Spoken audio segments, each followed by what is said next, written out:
अंता के इस चुनावी रण में कांग्रेस पार्टी फतेह कर चुकी है। प्रमोद जैन भाया यहां से चुनाव जीत चुके हैं। चौथी बार उनको अंता की जनता ने विधायक चुन लिया है। नरेश मीणा और भारतीय जनता पार्टी को निराशा हाथ लगी है।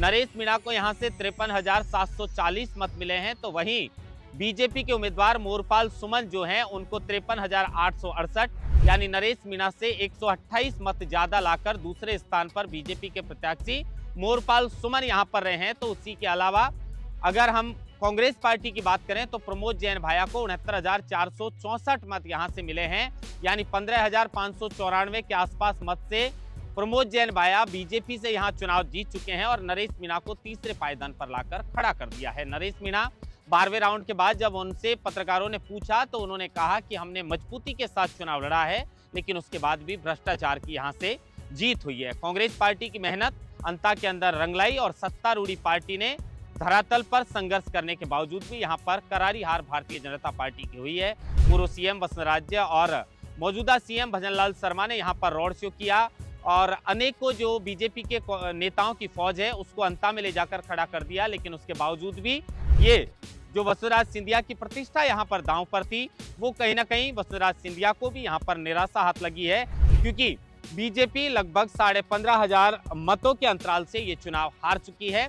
बड़ी वजह रही कि यहाँ के इस चुनाव को बड़ा दिलचस्प बनाने में बड़ी भूमिका नरेश मीणा की रही थी और शुरू से ये कयास लगाए जा रहे थे कि नरेश मीणा इस रण में बाजी मार सकते हैं या फिर दूसरे स्थान पर आकर खड़े हो सकते हैं।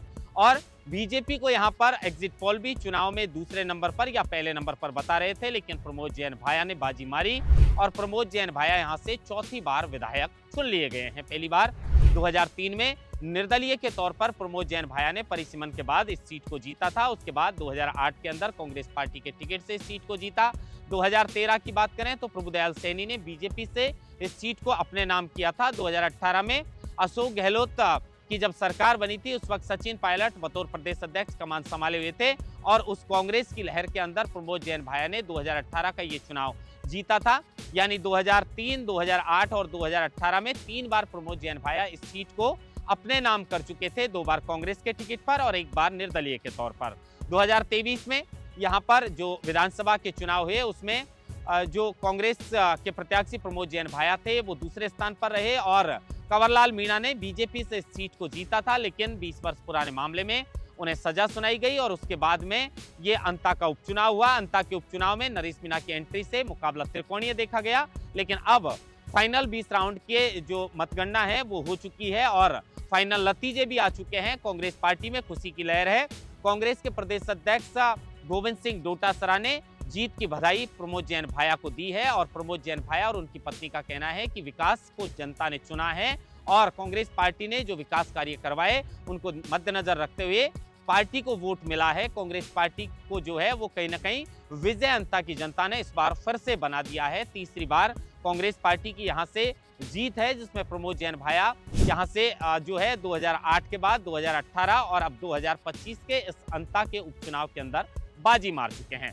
कांग्रेस पार्टी के लिए ये बड़ी अच्छी खबर है, तो वहीं बीजेपी के लिए कहीं ना कहीं निराशा हाथ लगी और नरेश मीणा को भी निराशा हाथ लगी। लेकिन बड़ी जो चीज है वो आप समझिए कि यहाँ पर बीजेपी और नरेश मीणा के बीच अगर वोट के अंतराल की हम बात करेंगे तो यहाँ पर 128 वोट का अंतराल रहा है, यानी 128 वोट नरेश मीणा बीजेपी से पीछे हैं और प्रमोद जैन भाया बीजेपी से 15,500 के आसपास मत आगे लाकर ये अंता का ताज इस बार खुद के सर पर जो है वो कहीं ना कहीं सजा लिया है।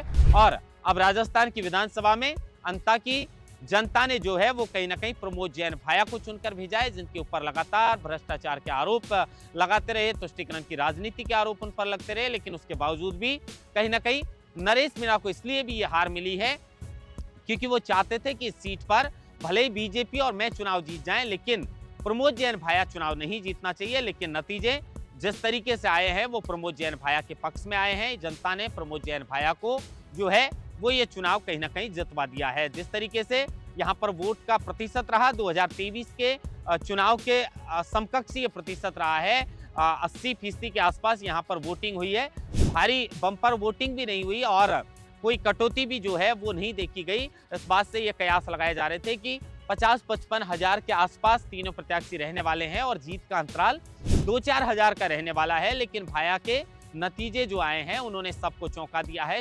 चुनाव के जो परिणाम हैं वो कांग्रेस पार्टी के पक्ष में आए हैं। अब नरेश मीणा ने जब मुझसे बात की थी तो उन्होंने कहा था कि मेरी राजनीतिक किताब का पन्ना बंद होगा या इतिहास रचूंगा।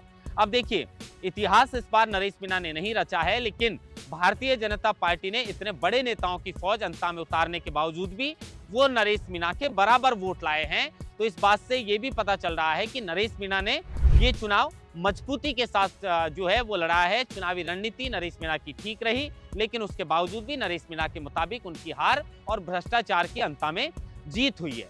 अब देखिए, नरेश मीणा के समर्थकों के लिए ये खबर जो है वो निराशाजनक है, क्योंकि वो लगातार जब चुनाव के परिणाम आ रहे थे और मतगणना चल रही थी, उस वक्त भी ये कयास लगा रहे थे कि नरेश मीणा टक्कर में है, चुनाव जीत जाएंगे। लेकिन चुनाव प्रमोद जैन भाया जीत गए, चुनाव यहाँ पर कांग्रेस पार्टी जीत गई। अब वसुंधरा सिंधिया की प्रतिष्ठा जो दांव पर लगी हुई थी उसका क्या होगा, क्योंकि यहाँ पर अंत समय पर यानी काफी देरी कह सकते हैं कि बीजेपी के उम्मीदवार को मैदान में उतारने के लिए की गई सीएम भजनलाल का, इसमें कुछ रहने वाला नहीं है, क्योंकि जीत का श्रेय भी वसुंधरा सिंधिया के सर पर सजता और हार का ठीकरा भी उनके ऊपर फूटेगा, क्योंकि हाड़ौती में वसुंधरा राज सिंधिया का ही जलवा चलता है, वसुंधरा सिंधिया का गढ़ है। ऐसे में बीजेपी पार्टी ने वसुंधरा सिंधिया से पूछकर ही ये टिकट फाइनल किया था, लेकिन उसके बाद काफी देरी के बावजूद भी एक ऐसा प्रत्याशी मैदान में लाए जो एक अनजाना चेहरा था, नया चेहरा था, और ऐसे में कहीं ना कहीं ये नुकसान बीजेपी को यहाँ पर नए चेहरे की वजह से भी हो सकता है। पहले बात चल रही थी कि कमललाल मीणा के परिवार के किसी सदस्य यानी उनकी पत्नी को भी टिकट मिल सकता है, लेकिन बाद में जो है वो प्रभुदयाल सैनी की चर्चा रही। प्रभुदयाल सैनी 2013 के अंदर प्रमोद जैन भाया को चुनाव हरवाकर ये सीट बीजेपी के नाम कर चुके थे, लेकिन उसके बाद में अंतिम मोहर जो है वो कहीं ना कहीं मोरपाल सुमन के नाम पर लगी और चुनाव के परिणाम बीजेपी और नरेश मीणा के लिए कहीं ना कहीं निराशाजनक देखे गए हैं। इसमें दूसरे नंबर पर बीजेपी के प्रत्याशी मोरपाल सुमन रहे हैं। हालांकि जैसा मैंने बताया कि 128 वोट का अंतराल बीजेपी और निर्दलीय प्रत्याशी नरेश मीणा के बीच देखा गया है, लेकिन भाया के समर्थकों में और कांग्रेस पार्टी में जीत की लहर है और कहीं ना कहीं खुशी का माहौल है कांग्रेस कार्यालय में, जहां 12 में, क्योंकि प्रमोद जैन भाया ने इस सीट को निकाला है और जीत का अंतराल भी काफी देखा गया है। उपचुनाव के अंदर जब त्रिकोणीय मुकाबला हो तो 15,500 जीत का अंतराल कम होता नहीं है। अब नरेश मीणा आगे क्या करेंगे, क्योंकि मोरपाल सुमन तो पहली बार उम्मीदवार घोषित किए गए हैं। आगे क्या पार्टी 2028 के विधानसभा के चुनाव के अंदर मोरपाल सुमन पर दांव खेलेगी? नरेश मीणा क्या 2028 के अंदर अगर चुनाव लड़ेंगे तो वो छपड़ा से तैयारी करेंगे, देवलुनियारा से तैयारी करेंगे, या फिर वो 2028 में अंता से ही दांव लगाएंगे? ये खैर सवालों के जवाब भविष्य के गर्भ में छिपे हैं, लेकिन 2 वर्ष का कार्यकाल बीजेपी का पूरा होने जा रहा है और 3 वर्ष बची हैं। ऐसे में 1 वर्ष बाद यानी कह सकते हैं 26 से ही 2028 के जो रणनीति है वो कांग्रेस पार्टी हो या बीजेपी हो या निर्दलीय चुनाव की तैयारियों में लग जाएंगे, रणनीति बनाना शुरू कर देंगे। लेकिन फिलहाल ये चुनाव के परिणाम जो रहे हैं वो कहीं ना कहीं कांग्रेस पार्टी के लिए अच्छे रहे हैं और नरेश मीणा और बीजेपी के लिए निराशा हाथ लगी है। महेंद्र मासोटा, लोकमत हिंदी, जयपुर।